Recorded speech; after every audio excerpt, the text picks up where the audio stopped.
Hello everyone, welcome to our channel. আজকে নতুন একটি গল্প নিয়ে এসেছি। তো আমরা গল্পে যাই। প্রথমে একটি ট্রেন থেকে একজন লোক নামলো, যার নাম জয়। সে ট্রেন থেকে নেমে আস্তে আস্তে গ্রামের মেঠো পথ ধরে একটা অর্ধ ভাঙা দোতলা বাড়ির সামনে এসে দাঁড়ায়। দরজায় টোকা দিতেই দরজা খোলে এবং সে নিজের পরিচয় দেয় এবং বলে যে সে এই বাড়ির ছেলে, অজয় এর ছেলে জয়। তারপর সে ভিতরে গিয়ে তার ঠাম্মার সঙ্গে দেখা করে। মূলত সে শহর থেকে এসেছে তার ঠাম্মার সঙ্গে দেখা করতে।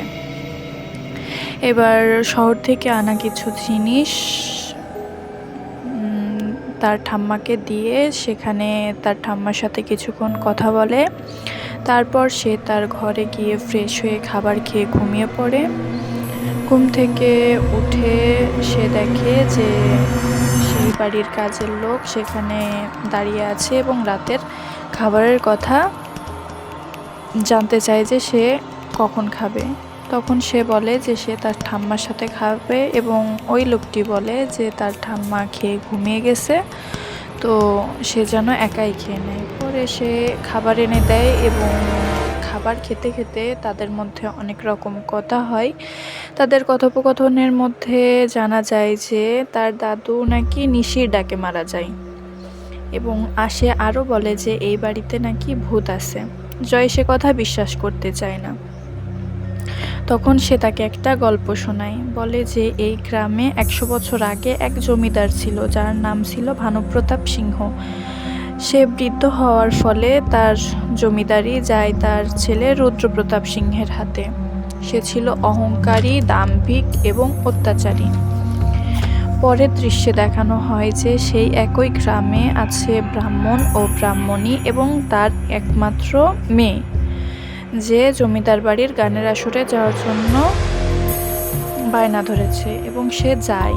যাওয়ার পরে সেই জমিদারের কুদৃষ্টি পড়ে সেই মেয়ের ওপর, কারণ সে খুবই অপরূপ সুন্দরী ছিল এবং সেই জমিদার তাকে তুলে নিয়ে যেতে চায়। তার বাবা মা বাধা দেওয়াতে জমিদার তাদের খুন করে। এই খবর যখন ভানুপ্রতাপের কানে পৌঁছায়, সে সেই জায়গায় পৌঁছায় এবং এসে ছেলের পাপ ঢাকতে তাদেরকে মাটি চাপা দিয়ে দেয়। সেই মেয়েটি পরে ছাড়া পেয়ে এসে দেখে যে তার বাবা মাকে মেরে ফেলছে। এই সব দৃশ্য দেখে এবং সে তো সব তার নিজস্ব সব কিছু হারিয়ে ফেলেছে, মান সম্মান সব। সে এই কথা ভেবে গলায় দড়ি দিয়ে আত্মহত্যা করে। পরে মাঝরাতে এই কথা শুনে পরের দৃশ্যে মাঝরাতে জয়ের ঘুম ভেঙে যায় এবং সে দেখতে পায় যে ঘরে একটি মেয়ে বসে আছে। সে প্রথমে ভয় পেলেও মেয়েটির রূপে সে মুগ্ধ হয়ে যায়। তারপর তারা কথা বলতে থাকে এবং জয় তাকে ভালো করে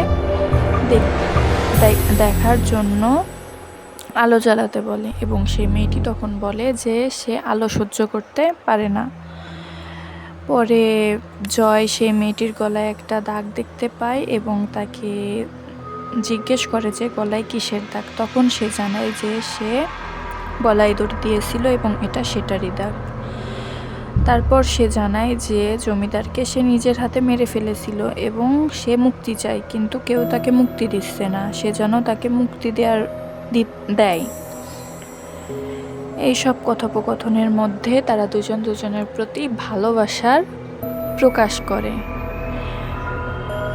তো তারপরে সে বলে যে তার মুক্তির পথ কি, মানে জয় জানতে চায় সে মেয়েটির কাছে যে সে কিভাবে মুক্তি পেতে পারে। তখন সে মেয়েটি বলে যে সে যে বেল গাছের ডালে গলায় দড়ি দিয়েছিল সেই ডালটা কেটে আগুন ধরিয়ে দিলে সে মুক্তি পাবে। এই কথা শুনে জয় বলে যে সে তাকে মুক্তি দেবে এবং সে সারা জীবন তাকে মনে রাখবে এবং সারা জীবন তাকে ভালোবাসবে। পরের দৃশ্যে দেখা যায় যে সকালে জয়ের ঘুম ভাঙে এবং সে পুরো বাড়িতে কাউকেই দেখতে পায় না, কাউকেই খুঁজে পায় না।